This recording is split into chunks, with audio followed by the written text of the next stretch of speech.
Hi all, ಎಲ್ರಿಗೂ ನಮಸ್ಕಾರ. ನಾನು Shresha. Welcome back to my channel. ನಾನು ತುಂಬ ದಿನವೇ ಆಯಿತು ವ್ಲಾಗ್ ಹಾಕಿ. ನನಗೆ ಹುಷಾರಿರಲಿಲ್ಲ, ಹಾಗಾಗಿ ವಿಡಿಯೋನೇ ಮಾಡೋಕ್ಕಾಗಿರಲಿಲ್ಲ. 1 ವೀಕ್ ಮೇಲೆ ಆಗಿರ್ಬೋದು. ಹಾಗಾಗಿ ಇವತ್ತು ಮಾಡ್ತಾಯಿದ್ದೀನಿ. ಅಂದರೆ ಇದು ಶುಕ್ರವಾರದ ವ್ಲಾಗು. ಇವತ್ತು ವಾಯ್ಸ್ ಓವರ್ ಕೊಟ್ಟು ಇವತ್ತು ಹಾಕ್ತಾಯಿದ್ದೀನಿ. ನೀವೆಲ್ಲರೂ ಹೇಗಿದ್ದೀರಾ? ಎಲ್ಲರೂ ಚೆನ್ನಾಗಿದ್ದೀರಾ ಅಂತ ಅಂದ್ಕೊತೀನಿ. ಇವತ್ತು ಶುಕ್ರವಾರ ಬೆಳಿಗ್ಗೆನೇ ಎಲ್ಲ ಮನೆಯೆಲ್ಲ ಕ್ಲೀನ್ ಮಾಡಿಕೊಂಡೆ.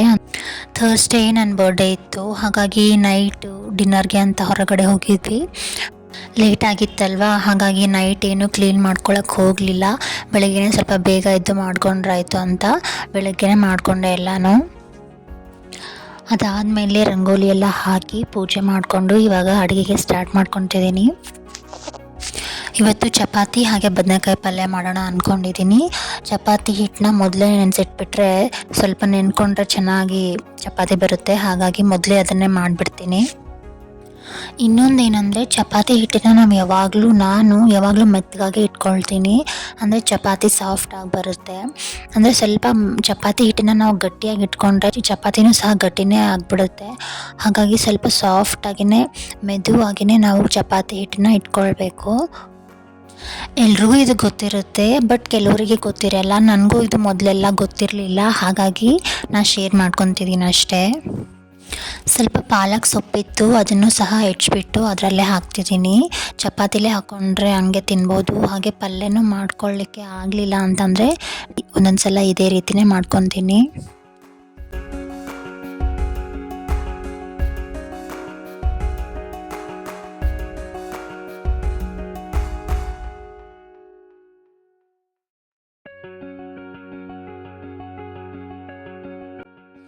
ಚಪಾತಿ ಇಟ್ಟಿದ್ದಾಯಿತು. ಇವಾಗ ನಾನು ಬದನೆಕಾಯಿ ಪಲ್ಯಗೆ ಅಂದರೆ ಏನೇನು ಇಂಗ್ರೀಡಿಯೆಂಟ್ಸ್ ಬೇಕು ಅದನ್ನೆಲ್ಲ ಹುರ್ಕೊಳ್ತಾ ಇದ್ದೀನಿ. ಇಲ್ಲಿ ಮೊದಲು ಶೇಂಗಾನ ಹಾಕ್ಕೊತಿದ್ದೀನಿ. ಅದು ಪಲ್ಯಕ್ಕೆ ಎಷ್ಟು ಬೇಕೋ ಅಷ್ಟು ಮಾತ್ರ ನಾನು ಹಾಕ್ಕೊಂಡಿದ್ದೀನಿ. ಇಲ್ಲಿ ಇದು ಒಂದು ಅರ್ಧ ಬಟ್ಲಷ್ಟು ಶೇಂಗಾ ತೊಗೊಂಡಿದ್ದೀನಿ. ಲೋ ಫ್ಲೇಮಲ್ಲೇ ಇಟ್ಕೊಂಡು ಹುರ್ಕೊತಿದ್ದೀನಿ. ಫಸ್ಟು ಇದನ್ನು ಸ್ವಲ್ಪ ಕೆಂಪಾಗೋವರೆಗೂ ಹುರ್ಕೊಂಡು ನಂತರ ನಾವು ಬೇರೆ ಏನೇನು ಇಂಗ್ರೀಡಿಯೆಂಟ್ಸ್ ಬೇಕೋ ಅದನ್ನೇ ಇದರಲ್ಲಿ ಸಹ ಹಾಕ್ಕೊಂಡು ಹುರ್ಕೊಳ್ಬೋದು. ಅದು ಸ್ವಲ್ಪ ಕೆಂಪಾದಮೇಲೆ 1 ಚಮಚದಷ್ಟು ಕಡಲೆಬೇಳೆ ಹಾಕ್ಕೊತಿದ್ದೀನಿ. ಇವಾಗ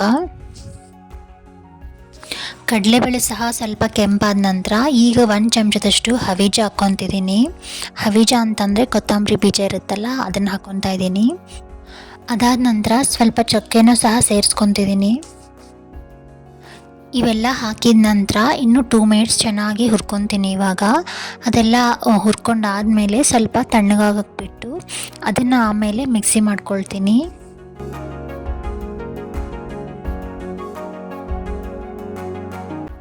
ಅದೆಲ್ಲ ತಣ್ಣಗಾಗಿದೆ.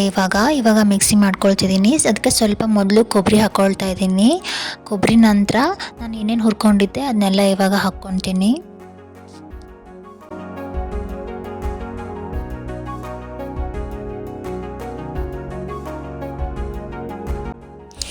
ನಂತರ ಒಂದು 7-8 ಬೆಳ್ಳುಳ್ಳಿನ ಹಾಕ್ಕೊತಾ ಇದ್ದೀನಿ. ಅದಾದಮೇಲೆ ಸ್ವಲ್ಪ ಅಲ್ಲನೂ ಸಹ ಕಟ್ ಮಾಡಿ ಹಾಕ್ಕೊಳ್ತಾ ಇದ್ದೀನಿ.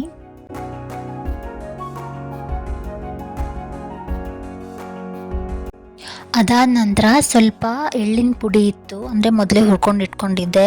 ಆ ಪುಡಿನ ಇವಾಗ 1-2 ಚಮಚದಷ್ಟು ಸೇರಿಸ್ಕೊಳ್ತಿದ್ದೀನಿ. ಅದಾದ ನಂತರ ಸ್ವಲ್ಪ ಹುಣಸೆ ಹಣ್ಣನ್ನು ಹಾಕ್ಕೊಂಡು ಮಿಕ್ಸಿ ಮಾಡ್ಕೊಳ್ಬೇಕು. ಇವಾಗ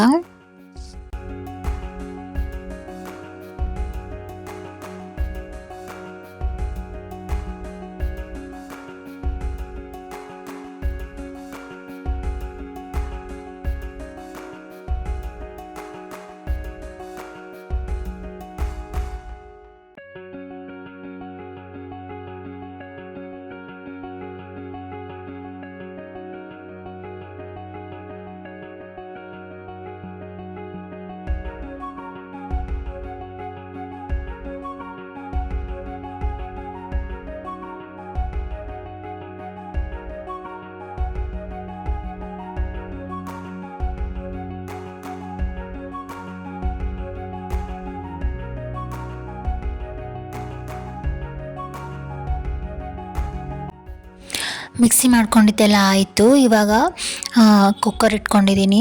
ಸ್ವಲ್ಪ ಎಣ್ಣೆ ಹಾಕ್ಕೊಂಡು ಸಾಸಿವೆ, ಜೀರಿಗೆ ಮತ್ತು ಕರಿಬೇವು ಹಾಗೆ ಈರುಳ್ಳಿನ ಹಾಕ್ಕೊಂಡು ಫ್ರೈ ಮಾಡ್ಕೊತಿದ್ದೀನಿ. ಈರುಳ್ಳಿನ ಉದ್ದುದ್ದಾಗಿ ಹೆಚ್ಕೊಂಡಿದ್ದೀನಿ. ನಾವು ಬದನೇಕಾಯಿ ಪಲ್ಯ ಮಾಡುವಾಗ ಹೀಗೇನೆ ಹೆಚ್ಕೊಳ್ತೀವಿ, ಹಾಗಾಗಿ ಉದ್ದುದಕ್ಕೆ ಹೆಚ್ಕೊಂಡ್ರೆ ಚೆನ್ನಾಗಿರುತ್ತೆ. ಈರುಳ್ಳಿ ಫ್ರೈ ಮಾಡಿದ ಮೇಲೇ ಬದನೇಕಾಯಿ ಹಾಕ್ಕೊತಿದ್ದೀನಿ. ಮೊದಲೇ ಕಟ್ ಮಾಡಿ ನೀರಲ್ಲಿ ಹಾಕ್ಕೊಂಡಿದ್ದೆ, ಅದನ್ನು ಇವಾಗ ಅದರಲ್ಲೇ ಹಾಕ್ಕೊಂಡು ಫ್ರೈ ಮಾಡ್ಕೊಳ್ತೀನಿ ಎರಡನ್ನೂ ಒಟ್ಟಿಗೆ.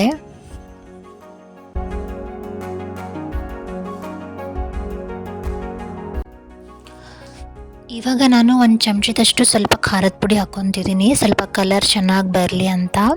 ಅದಾದಮೇಲೆ ರುಚಿಗೆ ತಕ್ಕಷ್ಟು ಉಪ್ಪು ಹಾಕ್ಕೊಳ್ತಾ ಇದ್ದೀನಿ. ಉಪ್ಪು ಹಾಕಿದ ನಂತರ ಇನ್ನೂ ಒಂದು 2 ಮಿನಿಟ್ಸ್ ಚೆನ್ನಾಗಿ ಅದನ್ನು ಬೇಯಿಸ್ತೀನಿ. ಅದಾದಮೇಲೆ ಮಿಕ್ಸಿ ಮಾಡಿಟ್ಕೊಂಡಿದ್ದೀವಲ್ಲ ಅದನ್ನು ಇದರಲ್ಲಿ ಹಾಕ್ಕೊಳ್ತಿದ್ದೀನಿ.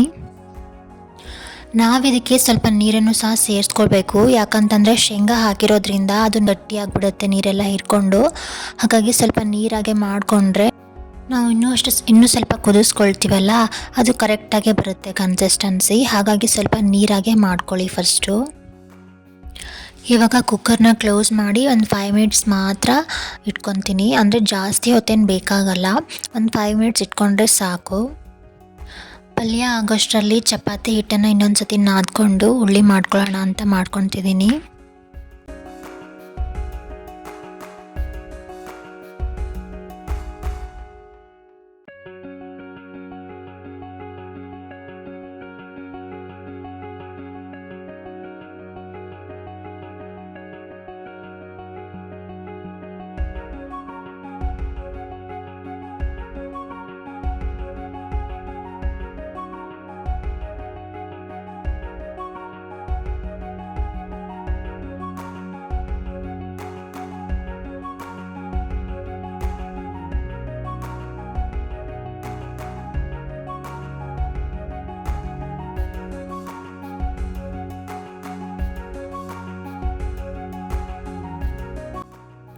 ಉಳ್ಳಿ ಎಲ್ಲ ಮಾಡ್ಕೊಂಡಿದ್ದಾಯಿತು. ಇವಾಗ ಪಲ್ಯನೂ ಸಹ ರೆಡಿ ಆಯಿತು.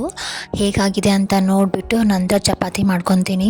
ಪಲ್ಯ ಕರೆಕ್ಟಾಗಿ ಆಗಿತ್ತು, ಎಲ್ಲ ಚೆನ್ನಾಗೇ ಬಂದಿತ್ತು.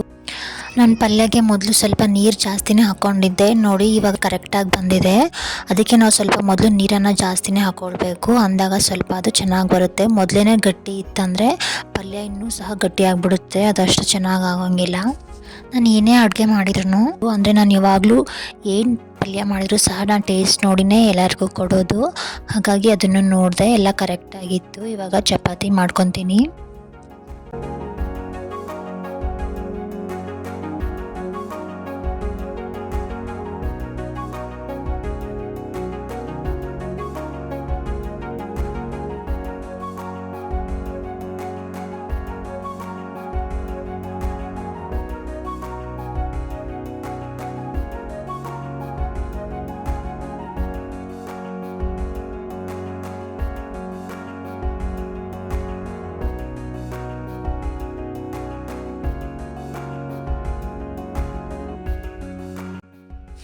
ಓಕೆ ಫ್ರೆಂಡ್ಸ್, ಇದಾಗಿತ್ತು ಇವತ್ತಿನ ವಿಡಿಯೋ. ಈ ವಿಡಿಯೋ ನಿಮಗೆ ಇಷ್ಟ ಆಗಿತ್ತು ಅಂದರೆ ಪ್ಲೀಸ್ ಒಂದು ಲೈಕ್ ಮಾಡಿ, ಹಾಗೆ ಶೇರ್ ಮಾಡಿ, ಮತ್ತು ಕಮೆಂಟ್ ಮಾಡಿ, ಹಾಗೆ ಸಬ್ಸ್ಕ್ರೈಬ್ ಮಾಡಿಕೊಂಡು ವಿಡಿಯೋ ನೋಡಿ.